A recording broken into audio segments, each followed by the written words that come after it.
ನೋಡಿ ಶ್ರೀಲಕ್ಷ್ಮಿ, ಇಷ್ಟೆಲ್ಲ ಆದ ಕೂಡಲೇ ಡಿ ಕೆ ಶಿವಕುಮಾರ್ ಹಾಗಾದ್ರೆ ಸುಮ್ಮನೆ ಕೊಡ್ತಾರಾ?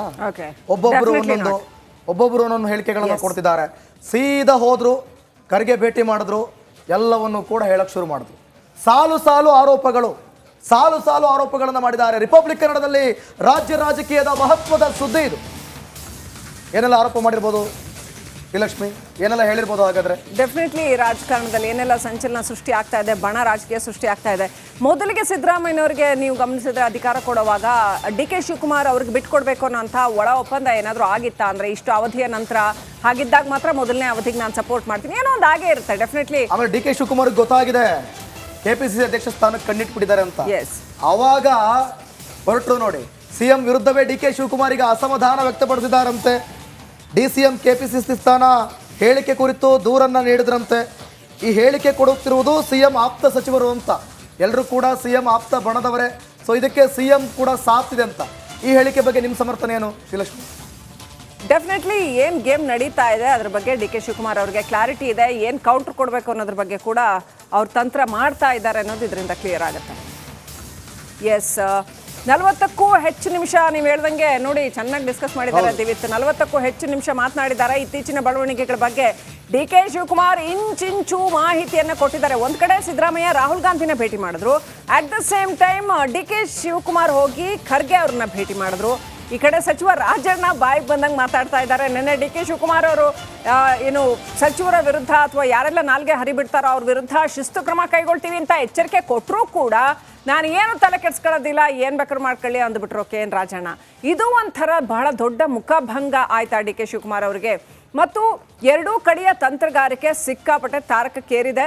ಒಂದು ಕಡೆ ಖರ್ಗೆ ಅವ್ರನ್ನ ಡಿ ಕೆ ಶಿವಕುಮಾರ್ ಮೀಟ್ ಆಗಿರ್ತಕ್ಕಂಥ ಫೋಟೋ ನೋಡ್ತಾ ಇದ್ದೀರಾ, ಮತ್ತೊಂದು ಕಡೆ ರಾಹುಲ್ ಗಾಂಧಿ ಅವ್ರನ್ನ ಸಿದ್ದರಾಮಯ್ಯ ಮೀಟ್ ಆಗಿರ್ತಕ್ಕಂಥದ್ದು. ಯಾರ ಬಣದ ಕೈ ಮೇಲಾಗತ್ತೆ ನೋಡಿ ಶ್ರೀಲಕ್ಷ್ಮಿ, ಅದು ಕೂಡ ಹೇಳಿದಾರೆ ಅವರು, ಪಕ್ಷ ಅಧಿಕಾರಕ್ಕೆ ತರಬೇಕಾದ್ರೆ ನಾನು ಕೆಲಸ ಮಾಡಿದ್ದೀನಿ ಅಂತ. ಇದನ್ನು ಕಟ್ಟು ಹಾಕೋಕೆ ಇರ್ಬೋದು.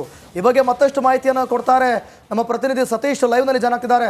ಸತೀಶ್, ಇವಾಗ ಕೆಪಿಸಿಸಿ ಅಧ್ಯಕ್ಷ ಸ್ಥಾನಕ್ಕೆ ಇವರು ಕಣ್ಣಿಟ್ಟಿರೋದು, ಅದಕ್ಕೋಸ್ಕರ ಹೆಚ್ಚುವರಿ DCM ಕೇಳ್ತಿದ್ದಾರೆ ಅನ್ನೋದು ಡಿ ಕೆ ಶಿವಕುಮಾರ್ಗೆ ಅರಿವಾಗಿ ಹೋಗಿ ಸಾಲು ಸಾಲು ಆರೋಪಗಳನ್ನು ಮಾಡಿದ್ದಾರೆ. ಏನಾಗ್ಬೋದು? ಕ್ರಮ ಕೈಗೊಳ್ಬೋದಾ ಹೈಕಮಾಂಡ್?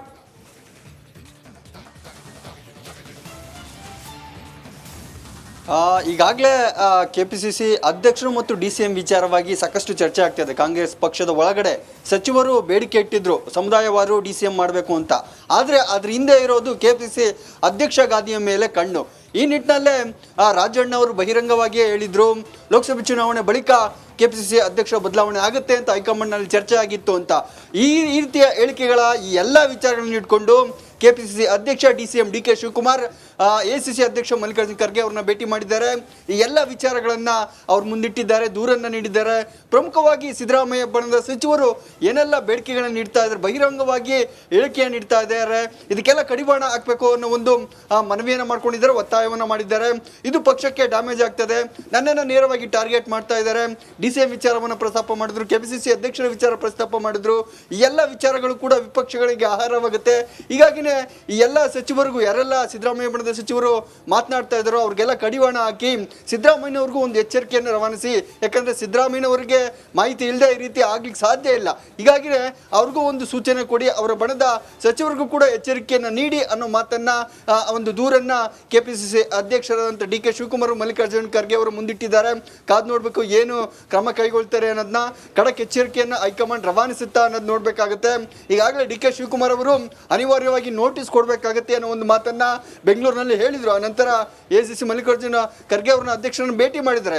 ACC ಕಡೆಯಿಂದನೂ ಕೂಡ ಎಲ್ಲ ಸಚಿವರಿಗೂ ಯಾರೆಲ್ಲ ಮಾತನಾಡ್ತಾರೆ ಅವರಿಗೆ ಒಂದು ಎಚ್ಚರಿಕೆ ಸಂದೇಶ ರವಾನಿಸುವ ಸಾಧ್ಯತೆ ಇದೆ. ಕಾದು ನೋಡಬೇಕು. ಸಿದ್ದರಾಮಯ್ಯವರು ಕೂಡ ರಾಹುಲ್ ಗಾಂಧಿ ಅವ್ರನ್ನ ಭೇಟಿ ಮಾಡಿ ಹಲವಾರು ವಿಚಾರವನ್ನು ಚರ್ಚಿಸಿದ್ದಾರೆ. ಈ ಎಲ್ಲ ಬೆಳವಣಿಗೆಗಳು ನೋಡಿದ್ರೆ ಪಕ್ಷದಲ್ಲಿ ಎಲ್ಲವೂ ಸರಿ ಇಲ್ಲ. ಅಧ್ಯಕ್ಷ ಗಾದಿ ಮತ್ತು DCM ವಿಚಾರವಾಗಿ ಸಾಕಷ್ಟು ಜಟಾಪಟಿ ಆಗ್ತಾ ಇದೆ. ಇದು ಕಾಂಗ್ರೆಸ್ಗೆ ಮುಜುಗರವನ್ನು ತರ್ತಾ ಇದೆ. ಈ ಮುಜುಗರ ತಪ್ಪಿಸಲಿಕ್ಕೆ ಹೈಕಮಾಂಡ್ ಕೂಡ ಎಂಟ್ರಿ ಆಗಿ ಒಂದು ಎಚ್ಚರಿಕೆ ಕೊಡುವ ಸಾಧ್ಯತೆ ಇದೆ. ದಿವೇತ್. ಓಕೆ, ಥ್ಯಾಂಕ್ ಯು ಸತೀಶ್ ನಿಮ್ಮೆಲ್ಲ ಮಾಹಿತಿಗಾಗಿ.